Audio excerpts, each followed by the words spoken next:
Hello student.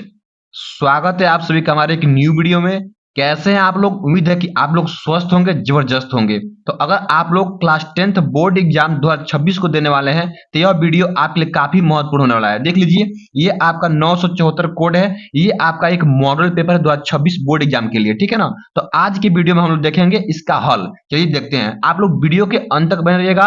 आज मैं पूरा सॉल्यूशन कराने वाला हूँ, ठीक है ना। चलिए देखते हैं। सबसे पहले कल के वीडियो में मैं आप सबको इसका बहुविकल्पी प्रश्न करा दिया हूं।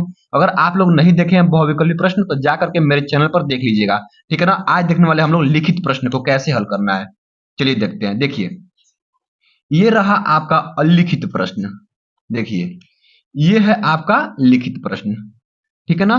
अब देखिए, इस लिखित प्रश्न में यानी कि खंड ब है, यानी कि वर्णनात्मक प्रश्न। जो वर्णनात्मक प्रश्न है उसमें आपको करना है लिखित प्रश्न, लिख करके हल करना होगा, ठीक है ना। देखिए कैसे करेंगे।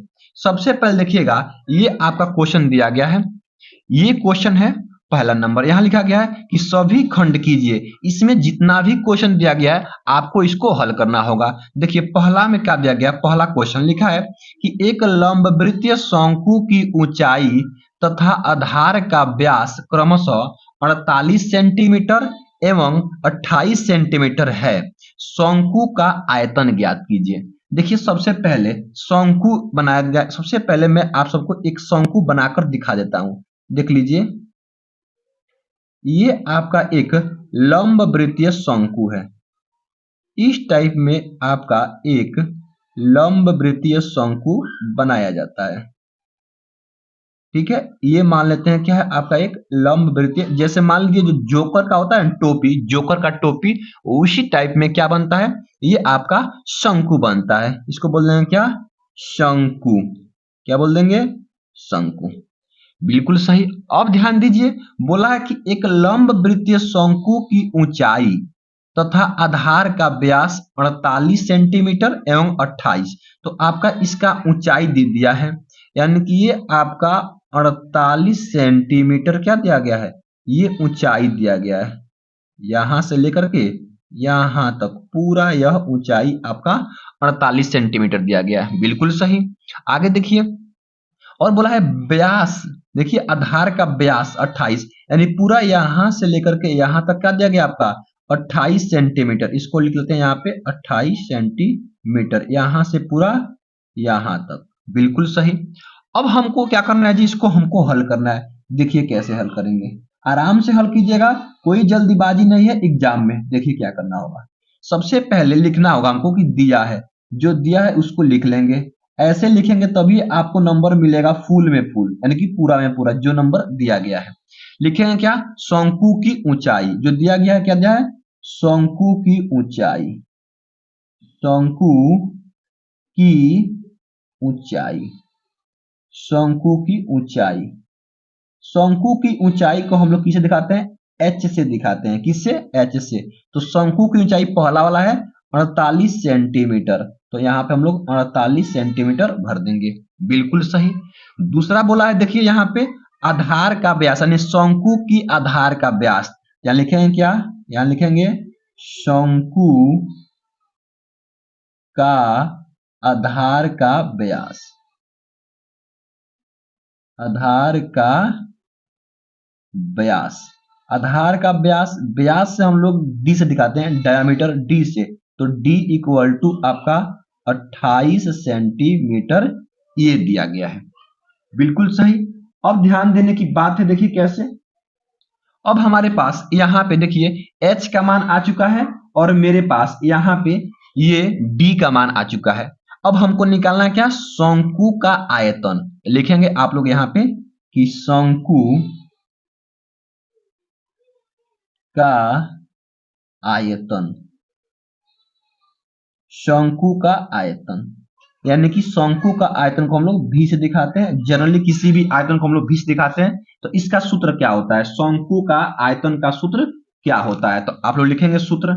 सूत्र आपका यहाँ पे होता है, देखिए ये आपका सूत्र होगा यहाँ पे 1/3, क्या होगा 1/3 पाई आर स्क्वायर एच।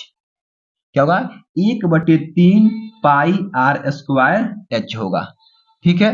अब इसमें हम क्या करेंगे, इसका मान भर देंगे। चलिए मान भरेंगे, तो कैसे मान भर, देखिए सबसे पहले क्या करना होगा आप लोगों को, यहाँ पे हम लोग मान भरेंगे। तो आपका v इक्वल टू क्या हो जाएगा, 1/3 और गुणे ये पाई का मान 22/7 और गुणे r का मान देखिए यहाँ d है, तो d का मान दिया है, r का मान तो दिया नहीं है, तो हम लोग यहाँ से निकाल सकते हैं। तो पता है कि यहाँ से d बराबर दिया गया आपको 28 सेंटीमीटर, तो हम लोग r इक्वल टू निकाल सकते हैं। तो r इक्वल टू क्या होता है, r इक्वल टू आपका d/2 होता है। तो d का मान 28 सेंटीमीटर और यहाँ 2 है, तो ये कट जाएगा, तो कितना आएगा आपका 14 सेंटीमीटर। यानी कि आपका यहाँ से r का मान कितना आ गया, 14 सेंटीमीटर। यहाँ 14 गुणे आपका 14 और गुणे यहाँ h का मान कितना है, 48 सेंटीमीटर। तो यहाँ पर हम लोग 48 सेंटीमीटर भर देंगे। बिल्कुल सही। अब देखिए v इक्वल टू क्या होगा, ये 3 से कट जाएगा, ये 16 बार में, और ये कट जाएगा 7 से आपका 2 बार में। 22 दूना हो जाएगा आपका 44 और गुणे ये हो जाएगा आपका 14 और गुणे आपका हो जाएगा यह 16। बिल्कुल सही। अब देखिए हमको क्या करना है, इतना काम करने के बाद सबको हमको गुणा करना है। क्या करना है, गुणा। देखिए लंबा गुणा है, कोई दिक्कत नहीं है, आप लोग गुणा करना आता है। क्या करेंगे, सबसे पहले कर लेंगे यह 14 से 44 में, तो 14 चौको 56 का 6 हासिल हो जाएगा आपका 5 और 14 चौको 56 और 5 आपका कितना हो जाएगा, आपका यहाँ पे 61 हो जाएगा। 56 और 5 61 हो जाएगा, और गुणे में कितना है फिर आपका 16 है। चलिए फिर कर लेंगे इंटू ये हो जाएगा। देखिए 16 छक्के 96 का 6 हासिल 9, 16 एकम में 16 और 5 आपका 25। यहाँ पे देखिए 16 छक्के 96 का 6 हासिल का 9 और 16 एकम में 16 और 9 आपका 25 का 5 हासिल का 2 और 16 छक्के 96 और 2 आपका यहाँ पे 98, यानी 9856 यहाँ पे आपका ये हो जाएगा सेंटीमीटर क्यूब, क्योंकि ये आयतन है और यही आप लोगों का क्या हो जाएगा, आंसर हो जाएगा। ठीक है ना। तो पहले क्वेश्चन का आंसर हम लोग ऐसे देंगे, तो आपको इसमें 2 में 2 नंबर मिलेगा। आइए देखते हैं क्वेश्चन नंबर दूसरा। देखिए क्वेश्चन नंबर दूसरा क्या है जी, ये है कि अभाज्य गुणनखंड विधि द्वारा 96 और 404 का HCF ज्ञात कीजिए। देखिए कैसे हल करेंगे, चलिए करते हैं इसको। यहाँ पे आप सबको मैं बताता हूं, ये देख लीजिए यहाँ पे। अब हम लोग करेंगे, यहाँ पे क था, ये क्वेश्चन आपका ख नंबर है, इसको हल करेंगे। देखिए जी, तो बोला है कि 96 और 404, लिख लेंगे यहाँ पे कि हमको क्या करना है कि आपका 96 और 404 का क्या निकालना है, HCF निकालना है, वो भी आपका अभाज्य गुणनखंड विधि द्वारा। बिल्कुल सही, कोई दिक्कत नहीं है। देख कैसे करेंगे, सबसे पहले क्या करेंगे, 96 का हम लोग अभाज्य गुणनखंड कर लेंगे। चलिए करते हैं। तो 96 का अभाज्य गुणनखंड करेंगे और इधर आप लोग 404 का अभाज्य गुणनखंड कर लेंगे। चलिए देखते हैं कैसे हल करेंगे। तो अब क्या होगा, तो 96 को 2 से काटेंगे तो ये हो जाएगा आपका 48 बार में, फिर 48 को 2 से काटेंगे, 2 से भाग करेंगे तो 24 बार में, फिर 24 को 2 से भाग करेंगे तो आपका ये 12 बार में, फिर 12 को 2 से भाग करेंगे तो आपका ये 6 बार में, फिर 6 को 2 से भाग करेंगे तो आपका 3 बार में, और फिर 3 को अगर 3 से करेंगे तो 1 बार में। ये हो गया आपका 96 का अभाज्य गुणनखंड। अब 404 का करेंगे तो 2 से करेंगे तो 202 हो जाएगा, फिर 2 से करेंगे तो 101 हो जाएगा। अब देखिए ये कटेगा नहीं, तो 101 बार में ये 1 से कट जाएगा बस। अब हमको निकालना है क्या, HCF किसका, 96 और 404 का। तो लिखेंगे यहाँ पे क्या आपका, देखिए लिखेंगे यहाँ पे कि 96 और 404 का HCF क्या होगा जी, HCF देखिए जो कॉमन है, कॉमन क्या है जी, देखिए यहाँ 2 है तो यहाँ भी 2 है, तो एगो 2 यहाँ लिख लेंगे। फिर गुणा के रूप में यहाँ 2 है और यहाँ 2 है, तो फिर यहाँ पे 2 लिख लेंगे। अब देखिए और कुछ कॉमन दिखाई नहीं दे रहा है, तो वही बस आपको गुणा कर देना है, वही आपका आंसर हो जाएगा। देखिए ये हो जाएगा 2 दूना आपका कितना हो जाएगा, 4, और क्या हो जाएगा, यही आपका आंसर, यानी कि 96 और 404 का आपका जो एचसीएफ आएगा कितना आएगा, 4 आएगा। तो ये आपका क्वेश्चन नंबर क्या था, दूसरा प्रश्न था। देखिए ये आपका दूसरा प्रश्न था। अब देखिए तीसरा प्रश्न पढ़िए, ये आपका तीसरा प्रश्न पढ़िए। लिखा गया कि बिंदुओं -1,7 और 4,-3 को मिलाने वाले रेखाखंड को 2:3 2 संबंधित 3 के अनुपात में विभाजित करने वाले बिंदु के निर्देशांक ज्ञात कीजिए। बिल्कुल आसान क्वेश्चन। देखिए सबसे पहले हम लोग क्या करना होगा, देखिए हम लोग को एक काम करना होगा। यहाँ पे सबसे पहले क्या करेंगे, देखिए आपका ये गौण नंबर प्रश्न है, यानी कि तीसरा। यहां देख लेते हैं, ये आपका क्या है, गौण नंबर प्रश्न है। जो बिंदु दिया गया, पहले बिंदु को ए मानते हैं, इस बिंदु का निशान दिया गया -1,7। देख लीजिए ये दिया गया है आपका ये -1,7, और दूसरा को बी मान लेंगे तो 4,-3। कितना, 4,-3। तो बी बिंदु को मान लेंगे क्या, 4,-3। आगे बोला है, देखिए आगे बोला है कि इसे मिलाने वाली रेखाखंड को 2:3 के अनुपात में विभाजित करती है, तो उस बिंदु का निर्देशांक ज्ञात कीजिए। देखिए ध्यान से सब आप लोग समझिएगा। मान लें यह बिंदु एक यहाँ है और ये बी वाला बिंदु यहाँ है, इन दोनों से बनने वाली एक रेखाखंड होगी, ये रेखाखंड है, ठीक है ना। इसको ए मान लेते हैं और इसको बी मान लेते हैं, और मान लेते हैं इसको एक रेखाखंड इसको विभाजित कर रही है और इस बिंदु से विभाजित कर रही है, ठीक है ना। और जो विभाजित कर रही है वह आपका अनुपात दिया गया 2:3, यानी कि यह 2 हिस्सा है और ये क्या है आपका 3 हिस्सा है। तो बोल रहा है कि इस बिंदु का निर्देशांक जिस पर यह प्रतिच्छेद करे, इस बिंदु का निर्देशांक ज्ञात कीजिए। देखिए क्या करेंगे, सबसे पहले हमको इसका सूत्र लिखना होगा। सूत्र क्या होता है जी, देखिए मैं आप सबको समझा देता हूं कि इसका सूत्र क्या होता है। देखिए सूत्र आपका होता है सबसे पहले यहाँ पे कि x, y क्या होता है, x, आपका y, ये होता है निर्देशांक, और इसका सूत्र होता है आपका कि यहाँ पे m1x2 प्लस m2x1 और बट्टे में आपका यहाँ पे m1 प्लस m2, ये होता है। और दूसरा होता है आपका यहाँ पे कि m1y2 अब प्लस m2y1 और बट्टे में क्या होता है आपका, ये होता है m1 प्लस आपका m2, इतना होता है। बिल्कुल सही। अब ध्यान दीजिए, ये आपका सूत्र होता है। सूत्र से आपको थोड़ा भी नहीं घबराना है, ये बड़ा सूत्र है लेकिन आपको आराम से याद हो जाएगा, ठीक है। अब ध्यान दीजिएगा, अब इसमें हम लोग मान भरेंगे, तो हमको पता होना चाहिए ना कि m1 क्या है, x2 क्या है, x1 क्या है, तो इसी को मान लेंगे। इसको मान लेंगे हम लोग m1 m2, इसको मान लेंगे m1, इसको m1 और इसको m2, ठीक है। माने कि m1 m2 के अनुपात में इसको विभाजित कर रही है, और इसको मान लेंगे x1 y1 x2 y2, ये मान लेंगे। अब हम लोग मान भरेंगे, चलिए मान भरते हैं। देखिए क्या करेंगे, तो ये तो आपका x, y तो रहेगा ही रहेगा, इक्वल टू यहाँ पे देखिए m1 का मान कितना है, 2 है, तो यहाँ 2 भर देंगे, और इनटू x2 का मान कितना है, तो यहाँ पे 4 है, तो 4 भर देंगे, प्लस m2 कितना है जी, 3 है, तो 3 भर देंगे, और इनटू x1 कितना है, x1 देखिए माइनस का 1 है, तो हम लोग यहाँ माइनस का 1 भर देंगे, और बट्टे के रूप में क्या हो जाएगा जी, देखिए बट्टे के रूप में आपका ये m1 कितना है, 2 है, तो 2 हो जाएगा, अब प्लस m2 कितना है, 3 है, तो ये 3 हो जाएगा। बिल्कुल सही।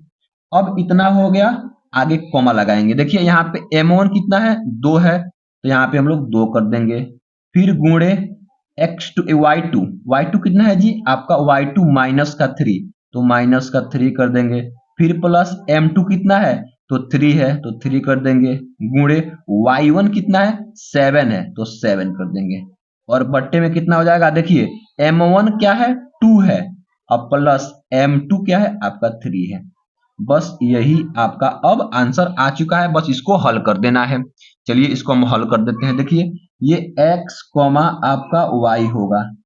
तो क्या होगा देखिए, ये 2 चौक 8 और यहाँ पे प्लस प्लस माइनस, देखिए अब जब गुणा कर देंगे तो माइनस ये प्लस 3 और माइनस से क्या हो जाएगा, माइनस का 3 हो जाएगा और बट्टे में कितना होगा, 2 और 3 आपका हो जाएगा 5। ये ब्रैकेट ऐसे लगा देंगे और फिर यहाँ पे देखिए 3 दूना 6, तो प्लस माइनस क्या हो जाएगा, माइनस का 6 और प्लस 3 सत्ते आपका 21 और बट्टे में कितना हो जाएगा आपका, ये 3 हो जाएगा।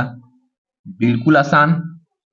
अब आगे देखिए क्या होगा, ये x कॉमा आपका y होगा इक्वल टू, देखिए ये प्लस माइनस माइनस रख दो, माइनस आपका ये 3 हो जाएगा और बट्टे में कितना हो जाएगा 5 और कॉमा, देखिए यहां से आपका अगर हम करें, चलिए इसको पहले लिख ही लेते हैं, प्लस आपका 21 बट्टे में 3।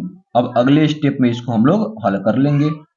अब देखिए कैसे हल होगा इसको, अब होगा x comma y equal to 8 में से जाएगा आपका 3, तो यहाँ 5 बच जाएगा और नीचे में 5 है और देखिए ये 21 बड़ा है तो 21 में से जाएगा माइनस का 6, तो आपका यहाँ पे 15 बच जाएगा, 15 बट्टे ये 3 हो जाएगा।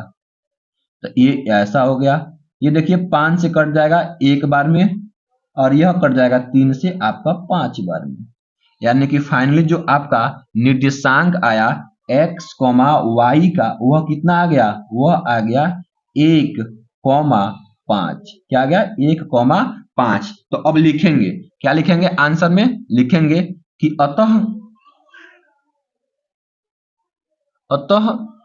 उस बिंदु का निर्देशांक बराबर, उस बिंदु का निर्देशांक बराबर क्या हो जाएगा, 1,5 और यही क्या हो जाएगा आपका आंसर हो जाएगा। तो ऐसे आप लोग इसको हल करेंगे, ठीक है ना। तो ये आपका तीसरा प्रश्न था। आइए देखते हैं अगला प्रश्न की चौथा नंबर प्रश्न। देखिए अब ये आपका चौथा प्रश्न ये रहा। देखिए चौथा नंबर क्या है, कह रहा है कि यदि साइन ए बराबर 1/2 और कॉस बी बराबर 1/2 हो तो ए प्लस बी का मान ज्ञात कीजिए। चलिए देखते हैं सबसे पहले इसको कैसे हल करेंगे, समझिए आप लोग। देखिए यहाँ पे अब इस पेज को हम लोग यहाँ रख देते हैं, थोड़ा सा इसमें जगह अब नहीं है तो इस नए वाले पेज से हम लोग स्टार्ट करते हैं। देखिए सबसे पहले आप लोग समझिए कि क्या करना है। जो ये आपका चौथा यानी कि घ नंबर प्रश्न है, क्या नंबर, घ नंबर, तो बोला है कि साइन, क्या बोला है कि साइन ए इक्वल टू 1/2 ये दिया है और दिया है कॉस बी इक्वल टू आपका 1/2। तो बोला है कि ए प्लस बी का मान ज्ञात कीजिए। बिल्कुल आसान प्रश्न। देखिए क्या करेंगे, लिखेंगे यहाँ पे हल, ठीक है, हल लिखेंगे। देखिए कैसे करेंगे, यहां दिया साइन ए तो लिख लेंगे इसको साइन ए, ऐसे ही साइन ए लिखने में क्या जाता है, कुछ नहीं। अब देखिए 1/2 है तो टेबल में देखेंगे कि साइन के अनुपात में 1/2 किसका मान होता है, तो 1/2 आपका कितना होता है, साइन 30 का मान होता है। साइन में जो अनुपात 1/2 होता है वह किसका होता है जी, तो आपका साइन 30 डिग्री का होता है। किसका होता है, साइन 30 डिग्री का। तो अब देखिए यहां से साइन कैंसिल हो जाएगा तो a इक्वल टू आपका यहां से 30 डिग्री आ जाएगा। तो यहां से a का मान आपके पास 30 डिग्री आ गया और यहां देखिए ये है आपका cos b इक्वल टू, तो देखेंगे 1/2 cos b में किसका होता है, तो आपका cos 60 डिग्री का मान होता है। तो यहां से cos कट जाएगा तो b इक्वल टू आपका 60 डिग्री यहां से आ जाएगा। तो देखिए हमारे पास a और b का मान पता हो गया, तो क्या करेंगे हम लोग a प्लस b का मान निकालेंगे। तो लिखेंगे a plus b equal to कितना होगा, a का मान 30 डिग्री और प्लस b का मान आपका 60 डिग्री, मतलब कितना होगा आपका ये 90 डिग्री और यही क्या हो जाएगा आपका आंसर हो जाएगा। देखिए कितना आसान प्रश्न था, ठीक है। तो आप लोग इसको ऐसे हल करेंगे। आइए देखते हैं और प्रश्न।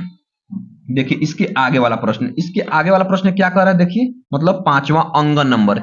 ये प्रश्न बोल रहा है कि बिंदु P -6, 8 की मूल बिंदु से दूरी ज्ञात कीजिए। देखिए कैसे हल करेंगे। सबसे पहले देखिए ये आपका अंगन नंबर प्रश्न है,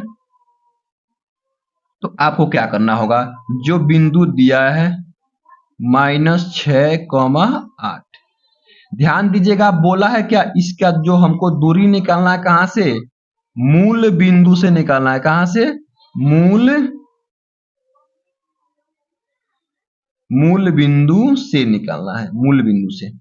जब मूल बिंदु से हमको दूरी निकालना है तो कैसे निकालेंगे, देखिए यह इसका एक सूत्र होता है, मूल बिंदु से दूरी। क्या होता है, मूल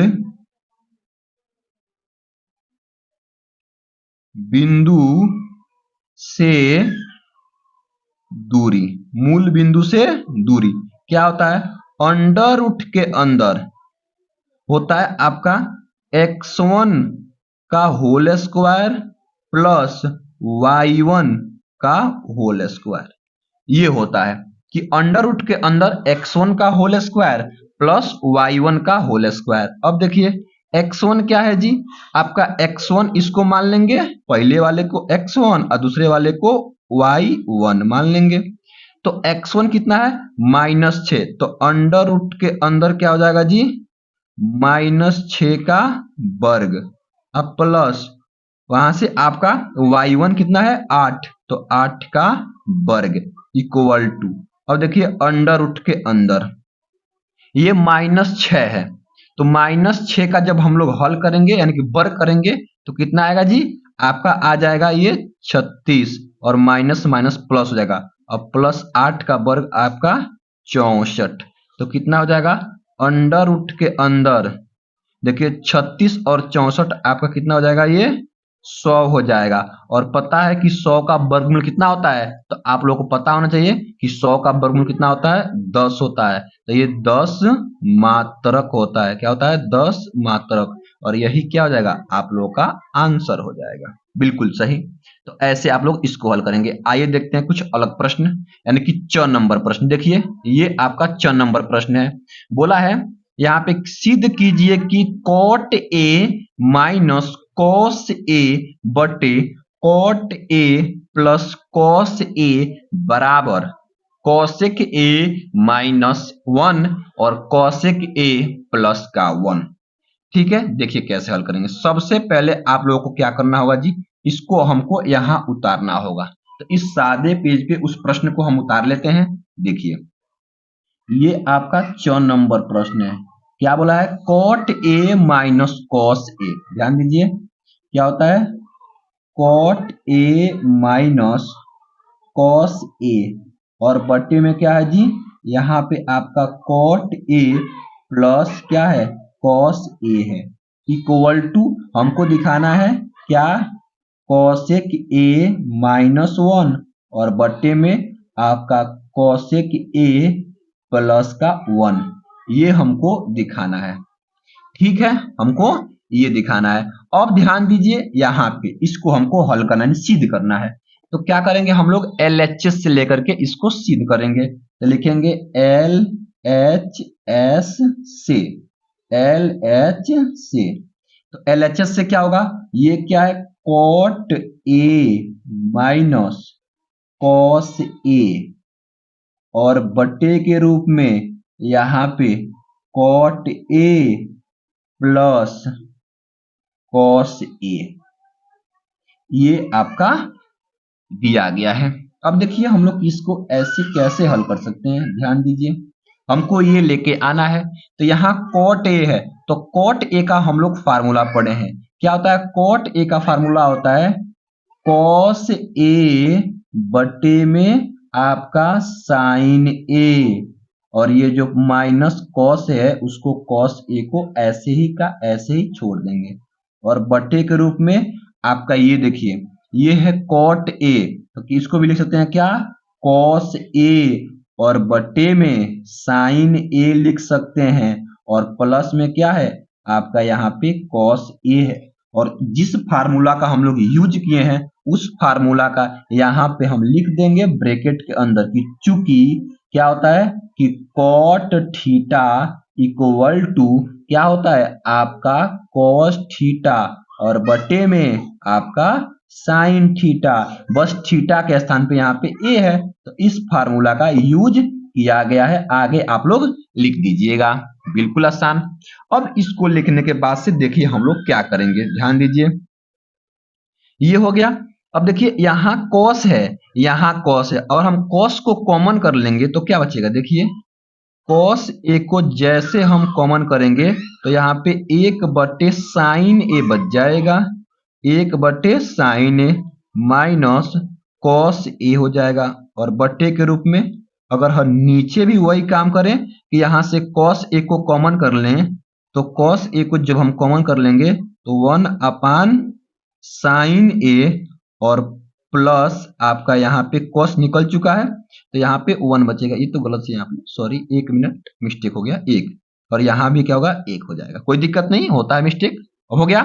अब देखिए यहाँ से क्या होगा, कॉस ए से कॉस ए यहाँ पे मर मिट जाएगा यानी कट जाएगा, और क्या बचेगा देखिए यहाँ पे आगे हल करेंगे एकदम, ये बचेगा 1 आपका साइन ए और यहाँ -1, और बट्टे के रूप में भी वैसे ही 1 साइन ए और प्लस का आपका 1।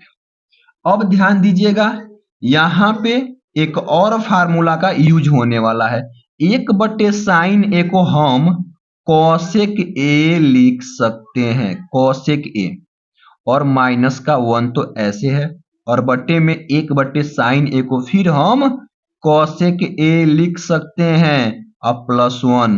अब पूछेंगे आप लोग कि सर जी कहां से लिख दिए हैं, तो इसका फार्मूला होता है क्या, तो लिख देंगे चूंकि, आगे लिख देंगे क्या कि चूंकि यहाँ पे sine theta equal to 1 cosec theta, या क्या कि cosec theta equal to 1 sine theta. इस सूत्र से हम यहाँ पे लिख दिए हैं, तो जहां पे 1 साइन थीटा था वहां पे हम कॉसेक थीटा यहाँ भर दिए, देखो 1 साइन थीटा था तो कॉसेक थीटा, यहाँ भी 1 साइन थीटा था तो यहाँ पे कॉसेक थीटा, और यही क्या है आपका RHS, यानी कि ये प्रूफ हो गया। तो लिखे क्या यहाँ पे इति सीधम, वेरी गुड। तो इतना हम लोग इसको हल कर लेंगे। देखिए तो ये जो भी आपको हम प्रश्न कराए हैं अभी, यह था 2 नंबर वाला प्रश्न। कौन था प्रश्न, 2 नंबर वाला। अब आइए देखते हैं हम लोग 4 नंबर वाला प्रश्न देखते हैं, ठीक है ना।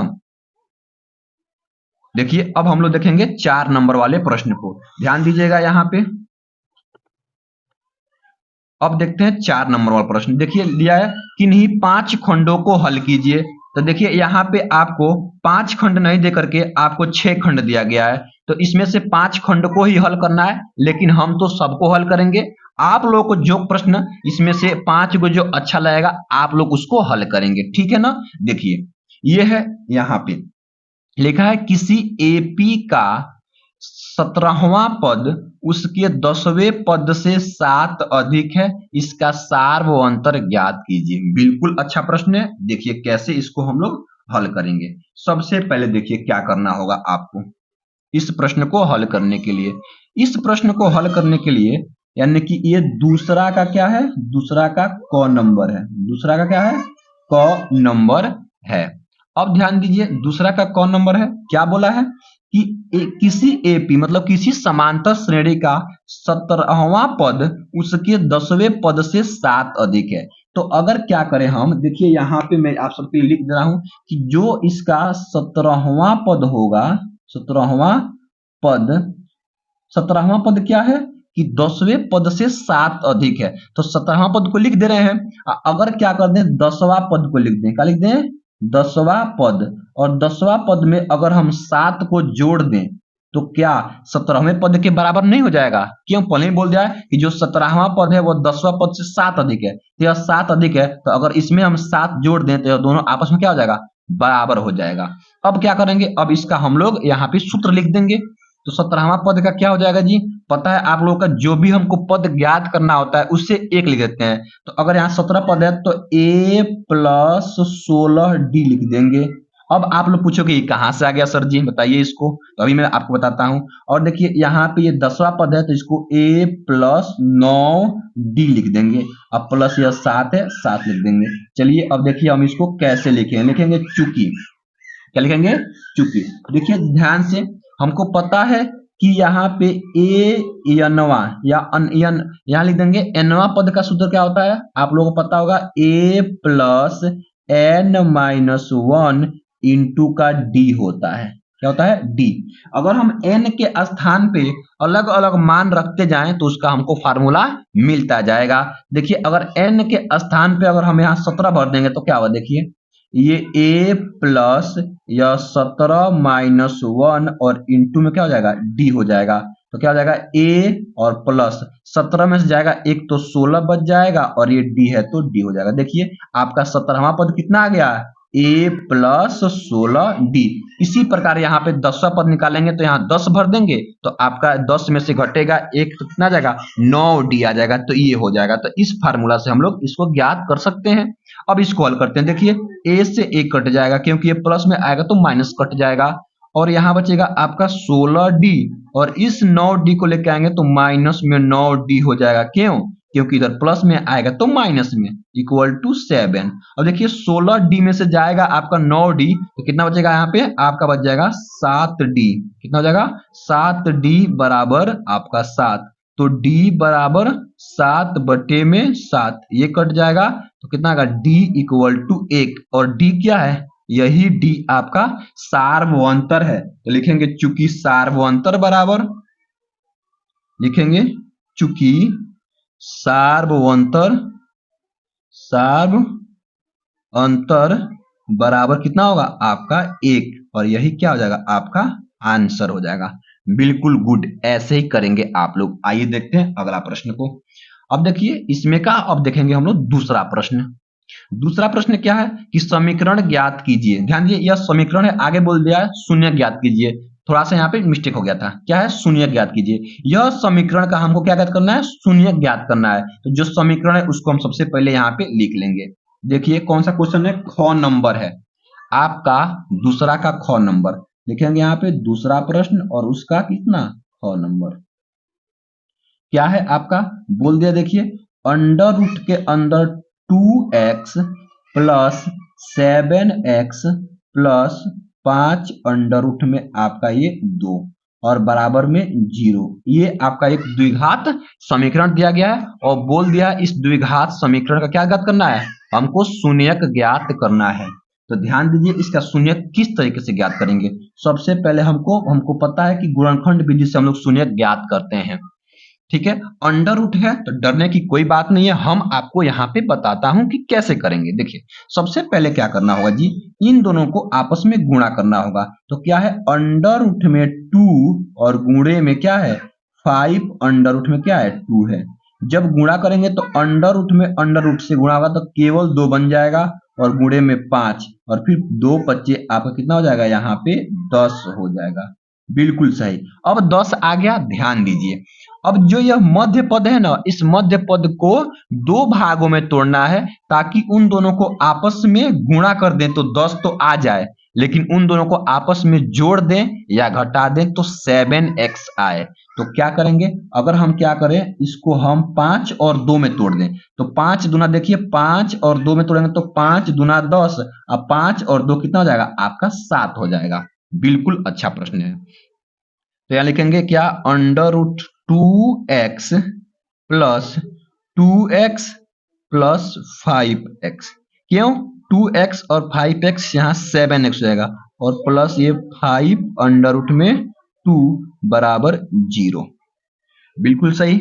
अब देखिए यहां से हम कॉमन निकालेंगे तो यहाँ x है, यहाँ x है और यहाँ अंडर रूट 2 है और इस हम 2 को यानी 2 को अगर हम क्या करें, इस करनी के अंदर अंडर रूट में विभक्त कर दे तो यह 2 बार हो जाएगा। देखिए कैसे, हम लिख देते हैं थोड़ा सा आपको समझाने के लिए। ये अंडर रूट में 2x है प्लस इस 2 को हम अंडर रूट में 2 गुणे अंडर रूट में 2 लिख सकते हैं x। क्योंकि इन दोनों गुणा करेंगे तो फिर 2 आ जाएगा, कोई दिक्कत नहीं है। और +5 है तो इसको 5x और +5 अंडर रूट में 2। यह स्टेप इसलिए लिखा हूं कि आप लोग को समझ में आ जाए। अब देखिए यहाँ पे 2 अंडर रूट में 2 और यहाँ भी अंडर रूट में 2 कॉमन है, x और x दोनों कॉमन है, मतलब यहाँ पे क्या कॉमन है जी आपका, लिख देंगे अंडर रूट में आपका 2 और x कॉमन है। क्या है, अंडर रूट में 2x कॉमन है। अब ध्यान दीजिएगा, जब अंडर रूट में 2x कॉमन है, यहाँ पे x स्क्वायर था, थोड़ा सा मिस्टेक हुआ है, यहाँ भी स्क्वायर था तो यहाँ भी, तो क्या बचेगा, एक x तो यहाँ बच जाएगा, और प्लस देखिए अंडर रूट में 2x तो निकल चुका है, बचेगा केवल अंडर रूट में 2 यानी कि 2x। अब प्लस यहाँ से 5 और यहाँ से 5 कॉमन है, तो 5 को कॉमन करेंगे तो x बचेगा, अब प्लस ये करड़ी में आपका 2 बचेगा और बराबर क्या हो जाएगा आपका, ये 0 हो जाएगा। बिल्कुल सही। अब देखिए यहाँ पे x प्लस अंडर रूट में 2 और यहाँ x प्लस अंडर रूट में 2, इसमें और इसमें क्या है, कॉमन है, तो इसको हम लिख लेंगे एक ब्रैकेट में x प्लस अंडर रूट में 2 एक ब्रैकेट में, और अगले ब्रैकेट में क्या होगा, अंडर रूट में 2x प्लस क्या हो जाएगा 5 बराबर में क्या हो जाएगा 0। बिल्कुल सही। अब देखिए हमको जब क्या ज्ञात करना है, हमको शून्यक ज्ञात करना है। शून्यक तो क्या करते हैं जी, हम लोग क्या करते हैं, एक बार इसको करते हैं 0 के बराबर और एक बार इसको 0 के बराबर, तो यहाँ क्या हो जाएगा, देखिए x प्लस अंडर रूट में 2 बराबर 0, तो x इक्वल टू कितना आएगा, ये प्लस जाके माइनस का अंडर रूट 2, तो यहाँ से आपका एक यहाँ से शून्यक निकल चुका है, और एक बार अंडर रूट में 2x प्लस 5 बराबर 0, तो अंडर रूट में 2x इक्वल टू ये प्लस जाके माइनस का 5 और x इक्वल टू -5, ये गुणा में है अंडर रूट में 2 तो भाग बन जाएगा अंडर रूट में 2, तो यहाँ से ये एक और शून्यक निकल जाएगा, तो लिखेंगे अतः शून्यक बराबर क्या लिखेंगे, लिखेंगे अतः शून्यक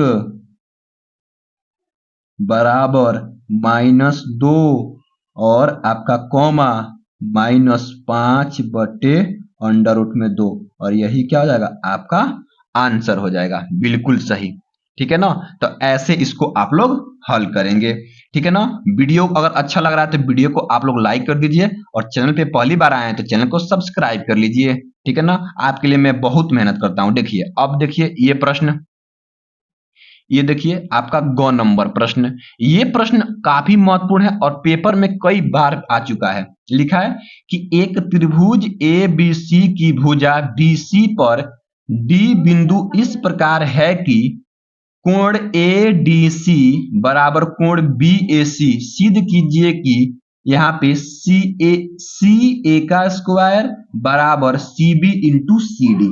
ये बहुत इंपॉर्टेंट प्रश्न है और काफी बार पेपर में आ चुका है, तो इसको आप लोग ध्यान से कीजिएगा। देखिए मैं आप सबको बताता हूं, सबसे पहले क्या करना है। देखिए हम आपके लिए इसके लिए एक त्रिभुज बना दिया हूं, बोला है कि एक त्रिभुज ABC की भुजा BC पर, तो ABC एक त्रिभुज बना दिया हूं, और इस BC भुजा पर क्या है, D बिंदु इस प्रकार है। क्या है, D बिंदु इस प्रकार है कि कोण ADC क्या दिया गया है, यहां लिखेंगे दिया है।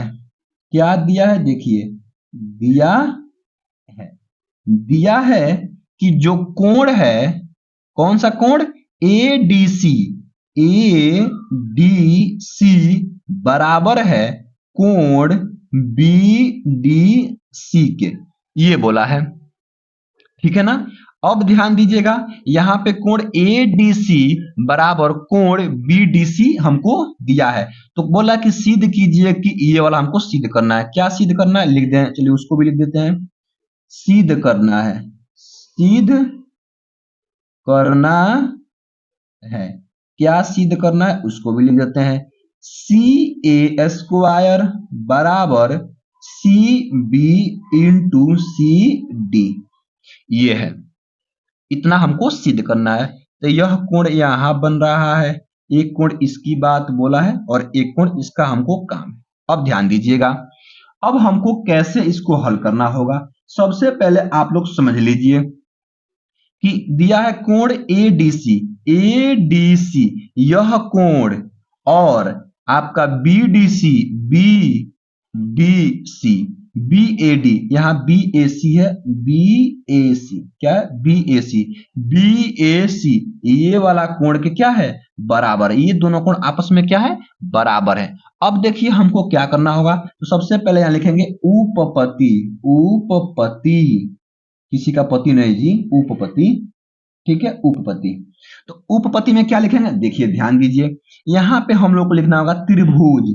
कौन कौन त्रिभुज लेंगे, देखिए आपका सबसे पहले एडीसी, ये छोटा वाला त्रिभुज लेंगे एडीसी, तो यहां लिखेंगे एडीसी तथा या और या एवं तथा कौन सा लेंगे जी, अब देखिए ए डी सी लेने के बाद से ए बी सी लेंगे, यहाँ पे लेंगे क्या, हम लोग लेंगे क्या, डी ए सी, डी ए सी, तो यहाँ पे ले लिया है ए डी सी ले लिया है।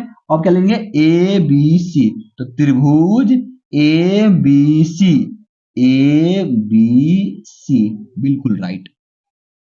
अब देखिए यहाँ पे इस एडीसी में यह कोण दिया है, लिखेंगे कोण ए डी सी बराबर कोण बी ए सी, आगे लिख देंगे क्या, दिया है, दिया है, बाती नहीं है, दिया है, दिया बाती नहीं बोलिए, दिया बाती मत बोल दीजिएगा, ठीक है ना।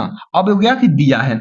आगे देखिए जो यह कोण है, देखिए ये छोटे वाले त्रिभुज में भी है और बड़े वाले त्रिभुज में ही है, तो क्या करेंगे जी, तो लिखेंगे यहाँ पे कोण सी बराबर कोण सी, लिख देंगे उभयनिष्ठ यानी कॉमन, उभयनिष्ठ, उभयनिष्ठ, बिल्कुल सही, उभयनिष्ठ हो गया। अब ध्यान दीजिए, इतना करने के बाद से आपको अब क्या करना है, अब देखिए यह की कोण, यह कोण बराबर है, तो लिखेंगे त्रिभुज ए डी सी आपका समरूप हो जाएगा, क्या हो जाएगा, समरूप त्रिभुज ए बी सी से। क्यों, क्योंकि हमको पता है कि ए समरूपता कसौटी से, समरूपता, समरूपता कसौटी से, कसौटी से ए समरूपता कसौटी से क्या होगा, यह दोनों आपस में समरूप हो जाएंगे। अब ध्यान दीजिए, जब आपस में यह बड़ा वाला त्रिभुज और ये छोटे वाले त्रिभुज क्या हो गया, समरूप हो गया, तो क्या होगा, लिखेंगे अतः, जब यह समरूप है तो हम लोगों को पता है कि जब दो त्रिभुज आपस में समरूप होते हैं तो उनकी संगत भुजाओं का अनुपात क्या होता है, बराबर होता है, बिल्कुल राइट। तो क्या होगा, देखिए यहां लेंगे सी ए, इस त्रिभुज का सी ए और बटे में सी डी, इस छोटे वाले त्रिभुज का सी डी बराबर हो जाएगा क्या, सी बी, देखिए सी बी बड़े वाले त्रिभुज का सी बी और बराबर हो जाएगा बड़े वाले त्रिभुज का ए सी या सी ए, बिल्कुल राइट। अब ये हो जाएगा, अब गुणा करेंगे क्रॉस मल्टीप्लिकेशन, मतलब तिरछा तिरछी, कैंची गुणा, तो कैंची गुणा क्या करेंगे, सी ए इंटू सी ए यानी कि सी ए का स्क्वायर और बराबर क्या हो जाएगा, C B into C D, तो C B into C D. और ध्यान दीजिए आप लोग थोड़ा सा समझिए, देखिए क्या हमको वही सिद्ध करके लाना था, तो जी हाँ हमको वही सिद्ध करके लाना था, तो यह आपका यहाँ प्रूफ हो गया। तो लिखेंगे क्या, इति सीधम, इति सीधम, ठीक है ना। तो आप लोग इसको ऐसे लिखेंगे, बहुत अच्छा, आप लोग इसको कर चुके हैं। आइए अगले प्रश्न की ओर चलते हैं, तो अपना गाड़ी अगले प्रश्न की ओर घुमाते हैं। देखिए ये प्रश्न कौन सा है, अब आ गया प्रश्न नंबर घ। ये प्रश्न भी काफी महत्वपूर्ण प्रश्न है। देखिए बोला है कि एक चतुर्भुज ए बी सी डी किसी वृत्त के परिगत खींचा गया है, मतलब एक वृत्त के बाहर, परिगत मतलब बाहर, एक चतुर्भुज ए बी सी डी खींचा गया है। सिद्ध कीजिए कि A B plus C D बराबर होगा A D plus B C का। चलिए देखते हैं, सबसे पहले इसको हमको कैसे करना होगा, ध्यान देने की बात है। हम आपके लिए यहां बना लिया हूं, देखिए ये वाला त्रिभुज, ये वाला चित्र है। बोला है कि एक वृत्त के परिगत ए बी सी डी एक चतुर्भुज खींचा गया है। तो सीधे क्या करना है, देखिए मैं आपको यहां बताता हूं। तो ये आपका तीसरा प्रश्न था कि चौथा था, देख लेते हैं थोड़ा यहाँ पे। तो ये आपका चौथा प्रश्न था, कौन सा था, चौथा प्रश्न था, यानी कि दूसरा का आपका घ नंबर प्रश्न था, दूसरे का घ नंबर। बोला है कि देखिए A B plus C D, A B plus C D बराबर होगा ए बी प्लस, देखिए यहाँ पे ए बी प्लस आपका सी डी बराबर होगा A D plus B C, या हम B C plus A D या डी ए भी हम बोल सकते हैं। ये हमको सिद्ध करना है, बिल्कुल राइट। ध्यान दीजिए, अब हमको जब ये सिद्ध करना है तो किस तरीके से हम लोग सिद्ध कर सकते हैं, थोड़ा सा मैं आपको समझा देता हूं। यह एक वृत्त है और इस वृत्त के परिगत यानी कि बाहर बाहर एक चतुर्भुज खींचा गया है। देखिए ये यहां से देखिए ये बिंदु ए है, यह बिंदु आपका बी है, यह बिंदु आपका सी है और यह बिंदु आपका डी है। देखिए एक बिंदु से एक स्पर्श रेखा यहां गया है और एक स्पर्श रेखा यहां गया है, फिर यहां से एक स्पर्श रेखा यहां आया है, एक स्पर्श रेखा यहां आया है, फिर बी से एक स्पर्श रेखा यहां गया है और यहां से एक स्पर्श रेखा यहां गया है, फिर सी से एक स्पर्श रेखा यहां आया है और एक स्पर्श रेखा यहां गया है। बिल्कुल सही, ये तो स्पर्श रेखा है। तो आप लोगों को पता होगा कि किसी बाह्य बिंदु से वृत्त पर खींची गई स्पर्श रेखाओं की लंबाई क्या होती है, बराबर होती है। तो लिखेंगे यहाँ पे, लिखेंगे चूंकि, लिखेंगे चूंकि किसी बाह्य बिंदु से, बाह्य बिंदु से, चूंकि किसी बाह्य बिंदु से खींची गई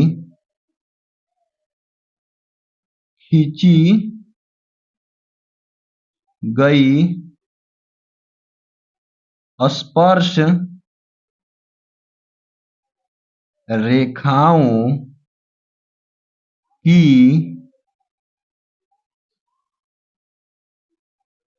लंबाई, खींची गई स्पर्श रेखाओं की लंबाई बराबर होती है, बराबर होती है, बराबर होती है। बिल्कुल सही। अब ध्यान दीजिएगा, जब यह बराबर होती है तो यहां से एक स्पर्श रेखा ये और यहां से ये दोनों आपस में क्या होगी, बराबर होगी।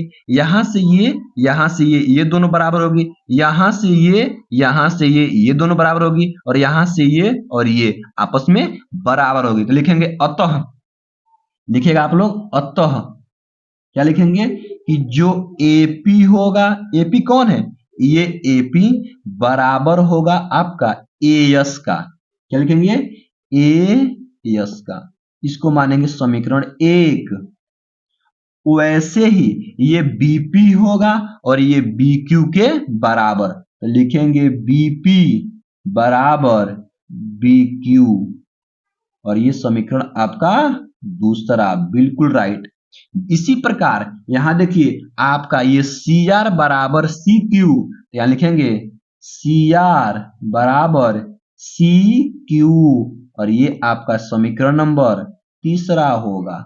और सेम इसी प्रकार ये होगा डी आर बराबर डी एस, लिख देंगे यहाँ पे क्या, डी आर बराबर डी एस, ये समीकरण नंबर आपका चौथा हो जाएगा। बिल्कुल सही, आप लोग इतना कर चुके हैं। अब बस आपको कुछ नहीं करना है, बस आपका आंसर आ चुका है। ये जो हमको सिद्ध करना है ये हम लोग अब कर सकते हैं। देखिए बिल्कुल आसान तरीके से क्या करेंगे, समीकरण 1 2 3 4 को सबको जोड़ देंगे। तो लिखेंगे यहाँ पे समीकरण 1 प्लस 2 प्लस 3 प्लस 4 से मतलब समीकरण 1 2 3 4 को जोड़ने से क्या होगा देखिए। अब जो आपका यहाँ पे दायां साइड में बायां साइड में वह बायां साइड में जुड़ता है, जो दायां साइड में वह दायां साइड में जुड़ता है, यानी कि यह तो जुड़ेगा AP plus BP plus CR plus DR बराबर जुड़ेगा AS प्लस आपका देखिए ये इस हम DS को लिख लेते हैं पहले, DS प्लस BQ प्लस आपका C क्यूब। कोई दिक्कत नहीं है, बिल्कुल सही। अब देखिए ध्यान दीजिएगा चित्र में, आप लोग थोड़ा सा यहाँ पे ध्यान दीजिएगा। देखिए यहां से यहां तक AP प्लस BP, देखिए AP प्लस BP इसको अगर हम जोड़ दें तो हमको AB मिल जाएगा, बिल्कुल राइट। तो यहाँ हम AB लिख सकते हैं, बिल्कुल सही। प्लस देखिए यहाँ से CR प्लस DR, देखिए यहाँ से CR प्लस DR को जोड़ देंगे तो CD मिल जाएगा, बिल्कुल सही बात है। तो यहाँ पे क्या लिख देंगे हम लोग, यहाँ पे CD लिख देंगे इक्वल टू, देखिए AS और DS को जोड़ेंगे तो क्या मिल जाएगा, AD मिल जाएगा। तो AD अब plus BQ plus CQ, BQ plus CQ को जोड़ेंगे तो BC मिल जाएगा, और ये BC हो गया। बस इसको अरेंज कर लीजिए। देखिए यहाँ पे पहले बोला है BC, तो हम पहले BC लिख लेंगे, क्या दिक्कत है, कोई दिक्कत नहीं। लिख लेंगे AB और प्लस ACD बराबर, पहले हम लिख लेते हैं BC, आगे पीछे में कोई दिक्कत नहीं है, और लिख लेंगे CD। अब हमको यही प्रूफ करना था तो यहाँ लिख देंगे, जो देख लीजिए हमको यही प्रूफ करना था, तो यहाँ पे क्या लिख लेंगे, लिख देंगे यहां से कि इति सीधम, पंडित जी वाला भाषा नहीं लिखते हैं लोग, पंडित जी इति सीधम, ये आपका संस्कृत हो जाएगा, इति सीधम, तो ये ऐसे हो जाएगा, बिल्कुल ये सही है, ठीक है ना। तो ये आपका प्रश्न हो चुका है। कौन सा प्रश्न था, चौथा नंबर प्रश्न था। आइए देखते हैं अगला प्रश्न। अगला प्रश्न देखिएगा, ये है 5 नंबर प्रश्न, और ये काफी महत्वपूर्ण प्रश्न है, ऐसा पेपर में आया हुआ प्रश्न है, ठीक है ना। देखिए सबसे पहले क्या करना है आप लोगों को, इस प्रश्न को पढ़िए।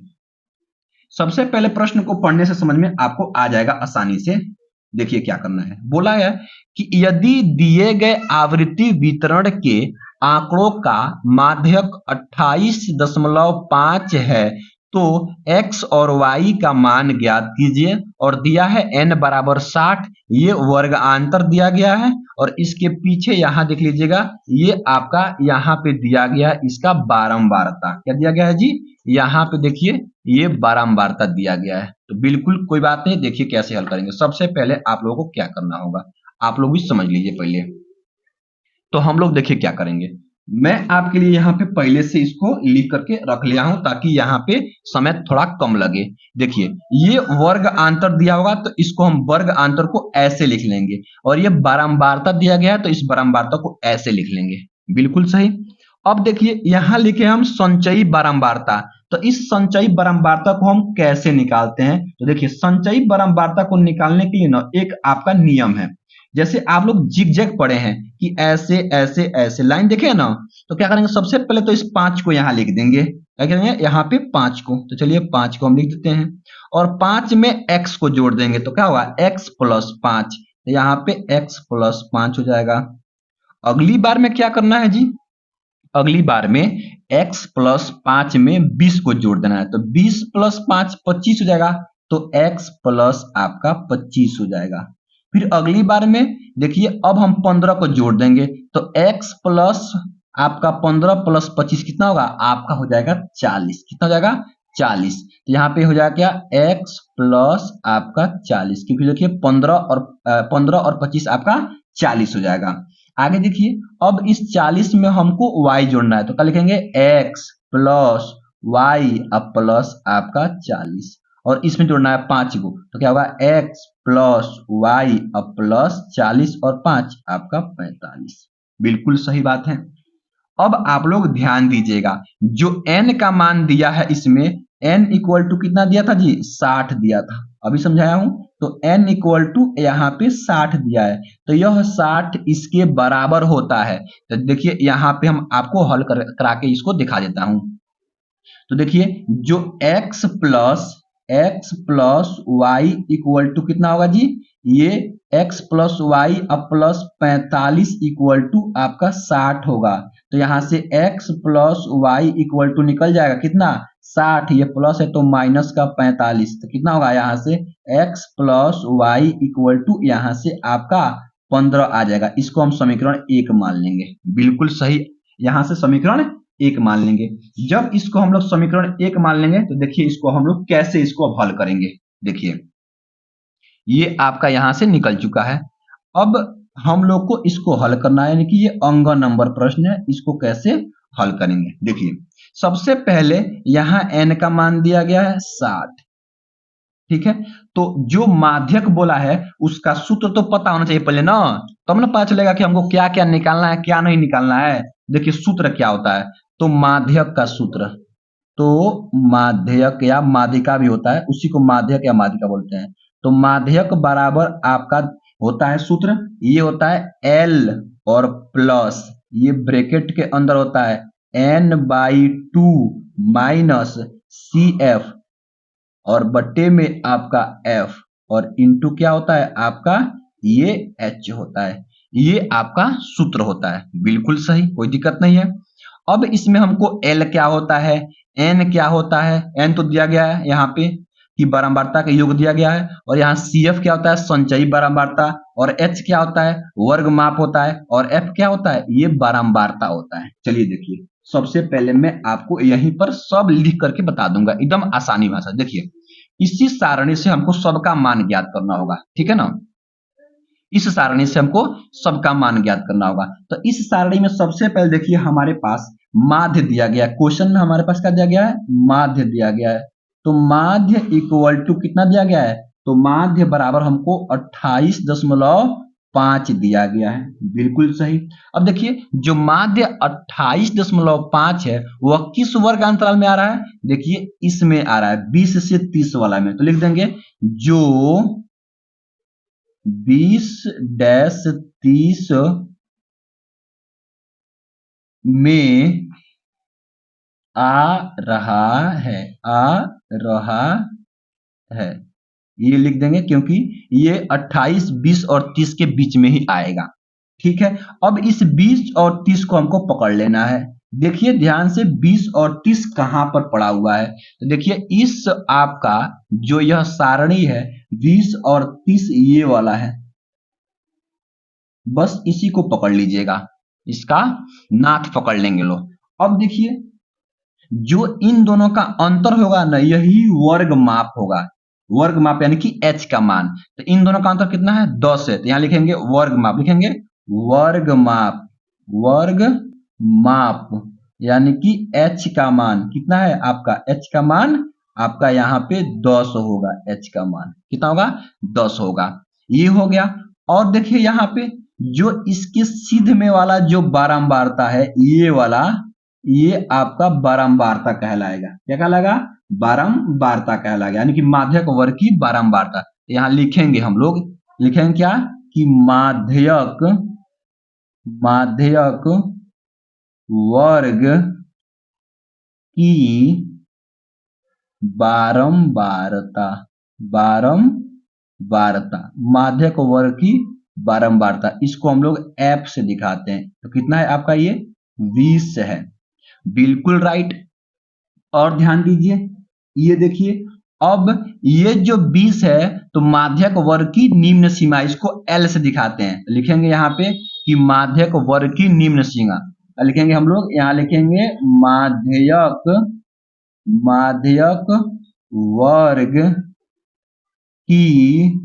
माध्यक वर्ग की निम्न सीमा,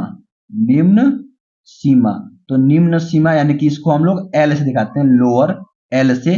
कितना है आपका, ये भी देखिए आपका 20 ही है, तो यहाँ पे हम लोग 20 भर देंगे, बिल्कुल राइट हो गया।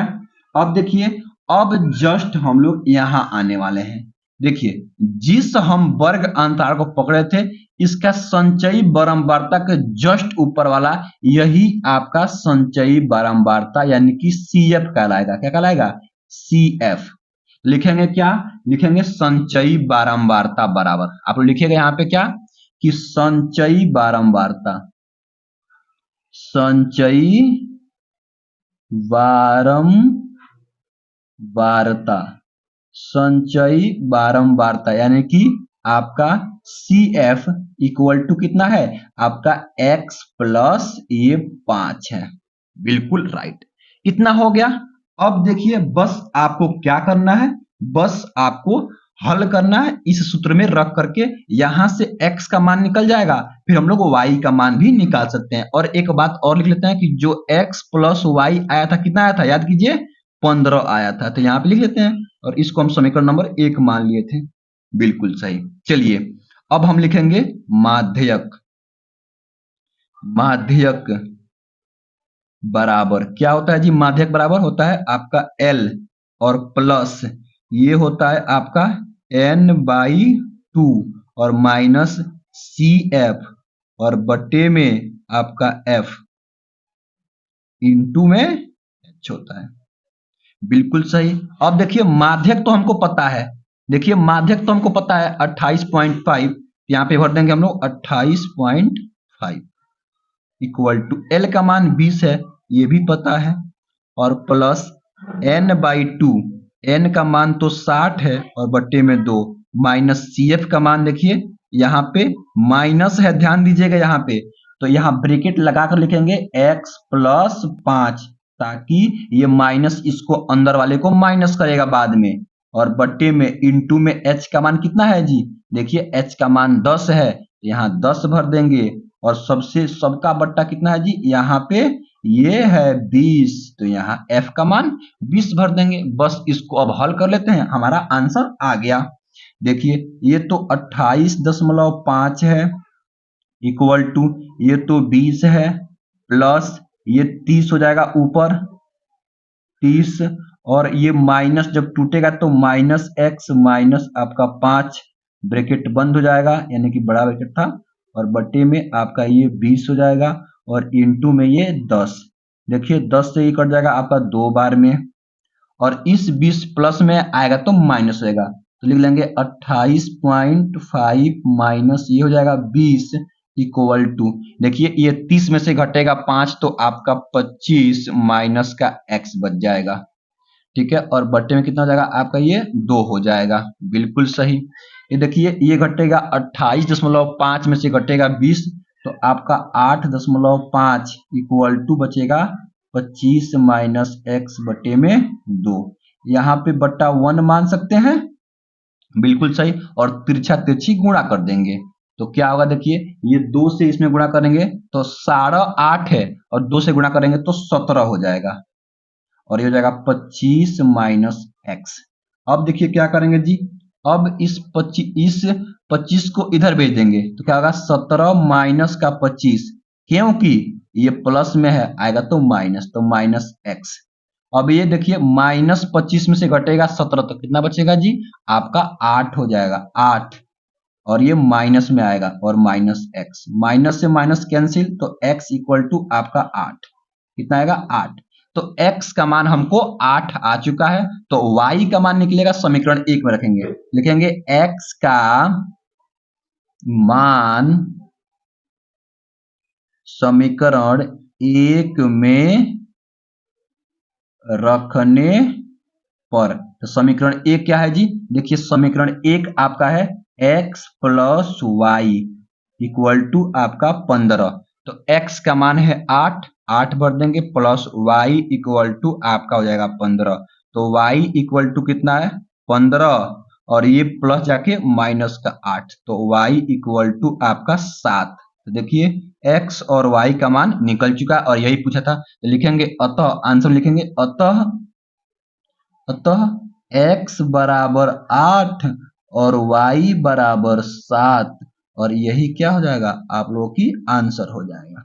बिल्कुल सही, ठीक है ना। तो आप लोग इसको ऐसे हल करेंगे, ठीक है। तो आइए देखते हैं इसका अगला प्रश्न। अब देखिए आगे की तरफ, अब थोड़ा सा आगे की तरफ अब हम लोग बढ़ते हैं। देखिए अब देखिए इसका अगला प्रश्न यानी कि 6 नंबर ये वाला प्रश्न है, ठीक है ना। अब देखिए आपका ये 4 नंबर प्रश्न है, क्या बोला है कि किसी कारण 12 खराब पेन 132 अच्छे पेनों में मिल गए हैं। केवल देखकर यह नहीं बताया जा सकता कि कोई पेन खराब है या अच्छा है। इस मिश्रण में से एक पेन यादृच्छिया मतलब बिना देखे हुए निकाला जाता है। निकाले गए पेन के अच्छा होने की प्रायिकता क्या होगी? ध्यान दीजिएगा, बहुत आसान प्रश्न है, आप लोग इसको भी आसानी से कर सकते हैं। सबसे पहले आप लोग देखिए इसमें जो दिया गया है, दिया है क्या दिया है, आप लोग उसको पहले समझिएगा। दिया है कि यहाँ पे खराब पेन, तो लिखेंगे यहाँ पे कुल पेनों की संख्या, सबसे पहले ये लिखेंगे। लिखेंगे, चलिए लिख लेते हैं, लिखेंगे क्या, खराब पेनों की संख्या। खराब पेनों की संख्या, खराब पेनों की संख्या। तो बोल दिया है खराब पेन कितना है, 12 है, तो यह 12 हो जाएगा। और अच्छा पेनों की संख्या कितना है जी, तो लिखेंगे यहाँ पे अच्छा पेनों की संख्या। अच्छा पेनों की संख्या, तो अच्छा पेनों की संख्या कितनी है, तो देखिए 132 है, तो 132 लिख लेंगे। देखिए मैथमेटिक्स ज्यादा हार्ड नहीं है, लेकिन हार्ड बना लेते हैं, आसान आराम से समझेंगे, कोई दिक्कत नहीं होगा। देखिए लिखा गया कि केवल देखकर यह नहीं बताया जा सकता कि कौन पेन खराब है और कौन अच्छा है। इस मिश्रण में से एक पेन यादृच्छिया यानी कि बिना निकाले हुए देखा जाता है, तो अच्छे पेन की होने की प्रायिकता ज्ञात कीजिए। देखिए यहाँ पे यह तो हो गया, तो लिखेंगे, अब लिखेंगे कि कुल पेनों की संख्या, क्या लिखेंगे, कुल पेनों की संख्या, कुल पेनों की संख्या। तो कुल पेनों की संख्या क्या होगी जी, बस खराब पेन यानी कि 12 और प्लस अच्छा पेन 132, दोनों को जोड़ देंगे तो 144 पेन क्या हो जाएंगे, अच्छे पेन हो जाएंगे। बिल्कुल सही, इतना तो आप लोग कर सकते हैं। अब देखिएगा, इतना करने के बाद से हमको निकालना है अच्छा पेन होने की प्रायिकता। क्या लिखेंगे, क्या, अच्छा पेन होने की प्रायिकता,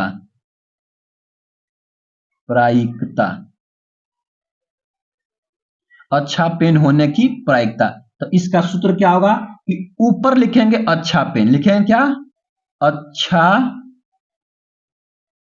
अच्छा पेन, और बट्टे में लिखेंगे कुल पेनों की संख्या, लिखेंगे अच्छा पेनों की संख्या, लिख देंगे अच्छा पेनों की संख्या, अच्छा पेनों की संख्या, और बट्टे में कुल पेनों की संख्या, कुल पेनों की संख्या। ठीक है, बिल्कुल सही। अब ध्यान दीजिए यहाँ पे कि अच्छा पेनों की संख्या कितनी है, तो देखिए अच्छा पेन आपका तो 132 है, तो 132, और बट्टे में कुल पेन कितना है, तो 144, तो 144 इससे कट जाएगा 11 से, ये 12 से कटेगा 11 बार में, ये भी 12 से कटेगा 12 बार में, इसका मतलब 11/12 आपका क्या हो जाएगा, आंसर हो जाएगा। यानी अच्छा पेन होने की प्रायिकता क्या है, 11/12 है। बिल्कुल सही। अब आइए देखते हैं अगला प्रश्न। अब देखिए, अब आपका 6 नंबर वाला प्रश्न आ गया है। कितना नंबर वाला, 6 नंबर वाला प्रश्न आ गया है। तो ध्यान दीजिएगा, ये 6 नंबर वाला प्रश्न क्या है। लिखा है कि एक भिन्न 1/3 हो जाती है जब उसके अंश में से एक घटाया जाता है, और यह 1/4 हो जाती है जब हर में एक जोड़ दिया जाता है। तो ध्यान दीजिए कैसे बनाएंगे। सबसे पहले क्या करेंगे, देखिए यहाँ पे बिल्कुल आसान प्रश्न है, मैं आप सबको यही बता देता हूं। ये आपका है तीसरा नंबर प्रश्न। कौन सा प्रश्न है, तीसरा नंबर प्रश्न है। देखिए बोल दिया है, तीसरा नंबर प्रश्न क्या बोला है यहाँ पे कि एक भिन्न, तो भिन्न किससे बनती है, अंश और हर से। तो लिखेंगे सबसे पहले यहाँ पे कि माना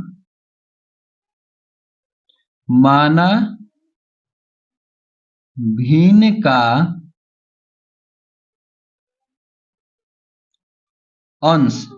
का अंश x तथा हर y है। ये मान लेंगे कि माना भिन्न का अंश x तथा हर कितना है y है। बिल्कुल सही। अब ध्यान दीजिएगा, अब बोला है कि एक भिन्न 1/3 हो जाती है जब उसके अंश में से एक घटाया जाता है। मतलब अंश में से एक घटाया जाता है, हर की बात नहीं बोला है। तो सबसे पहले वह भिन्न क्या बनेगी जी? तो भिन्न बनेगी किससे? अंश बटे हर से। अंश बटे आपका हर से। तो अंश कितना है? अंश आपका है x और हर कितना है? आपका y है। बिल्कुल सही। अब इतना करने के बाद से हम लिखेंगे यहाँ पे प्रथम शर्त। तो प्रथम शर्त क्या कहता है कि जो यह अंश बटे हर है यानी कि x बटे y है, इसमें देखिए बोला है अंश में a घटाते हैं तो x माइनस 1 कर देंगे और यहाँ पे हर तो सेम वैसे का वैसे हो जाएगा, इक्वल टू यह 1/3 हो जाती है तो यहाँ 1/3 कर देंगे। कोई बात नहीं है। अब बस इसको हमको हल कर लेना है।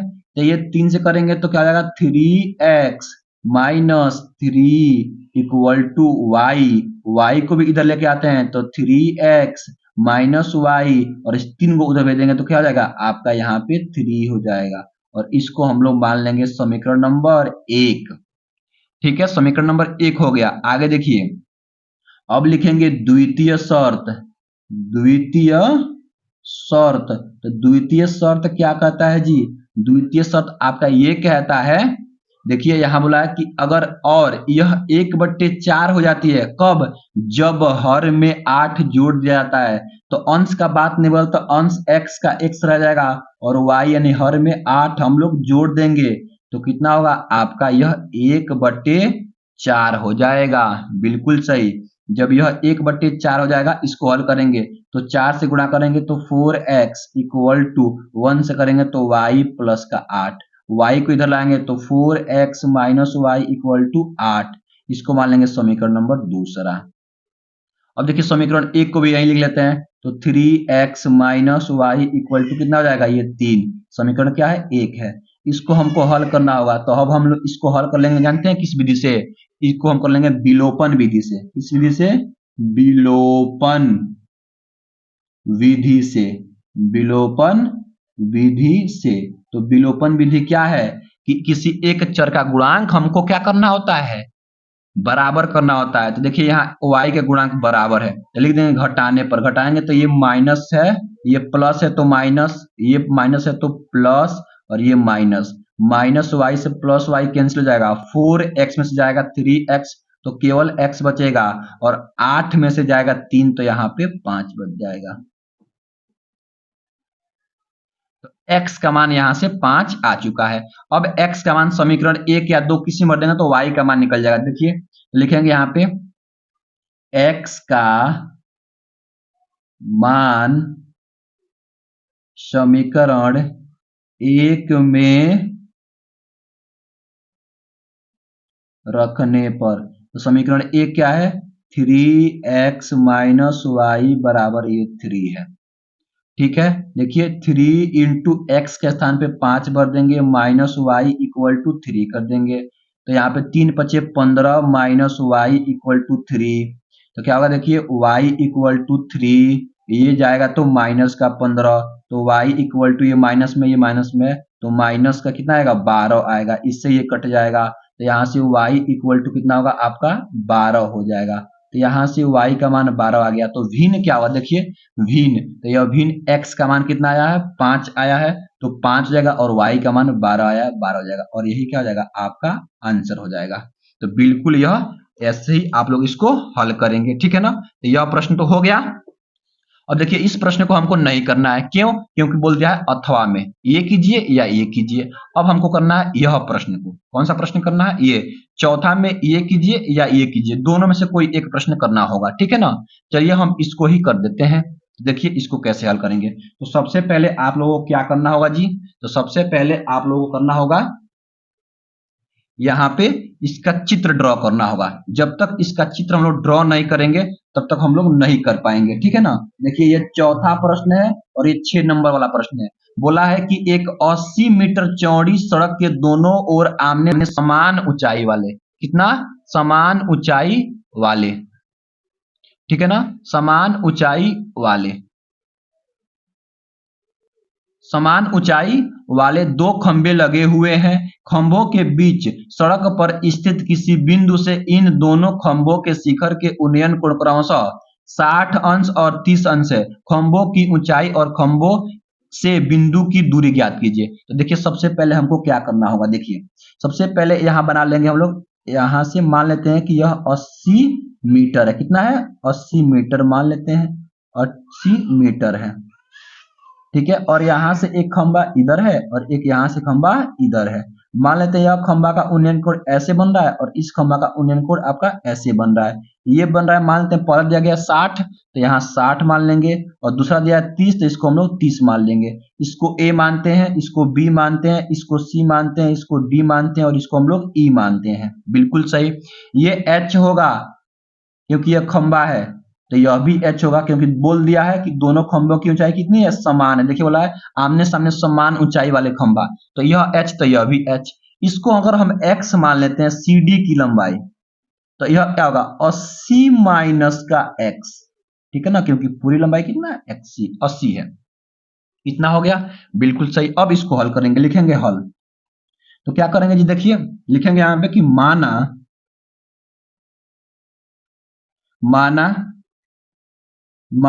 दोनों खंभों की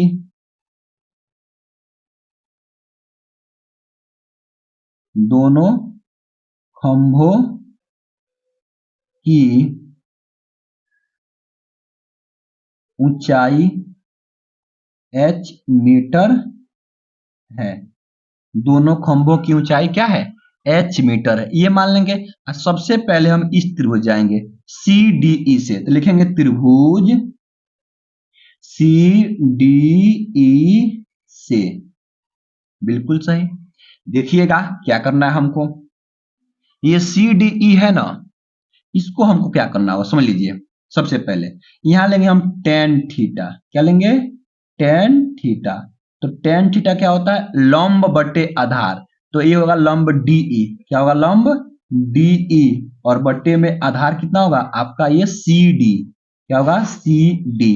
तो यहाँ पे tan और थीटा का मान कितना है? 30 डिग्री, यहाँ 30 भर देंगे और बराबर ये DE कितना है जी? DE को हम H माने हैं और बट्टे में CD को हम X माने, तो X कर देंगे।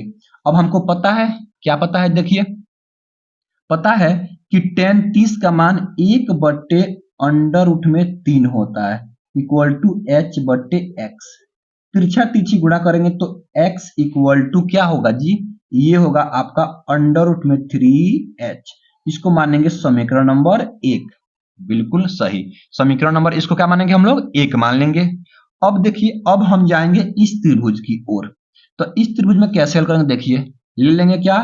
त्रिभुज ABC।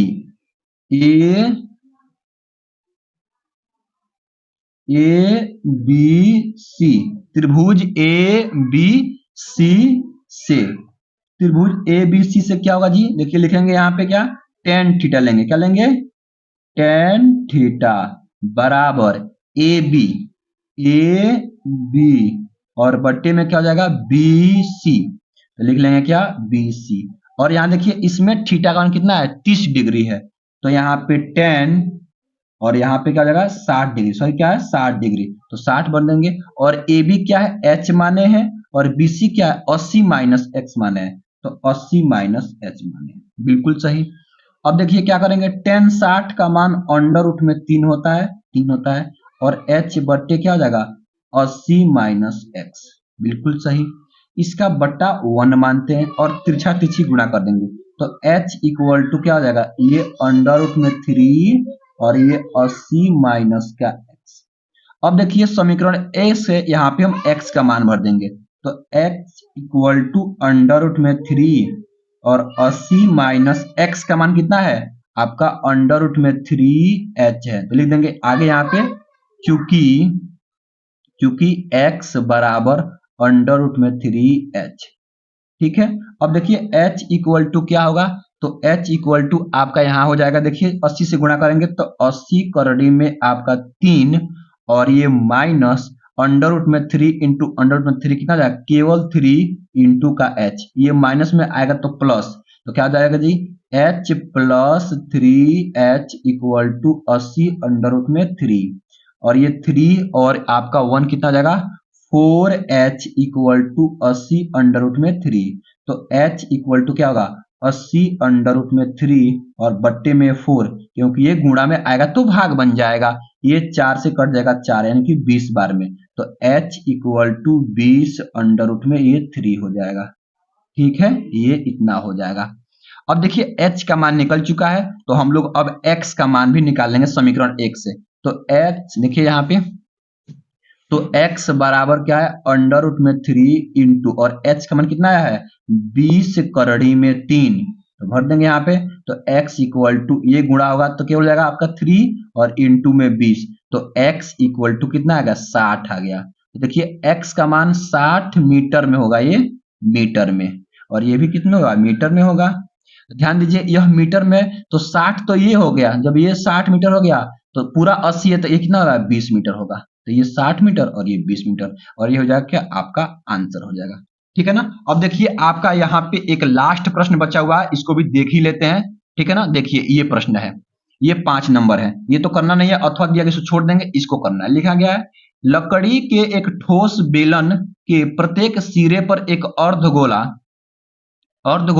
खोदकर निकालते हुए चित्रानुसार एक खिलौना बनाया गया है।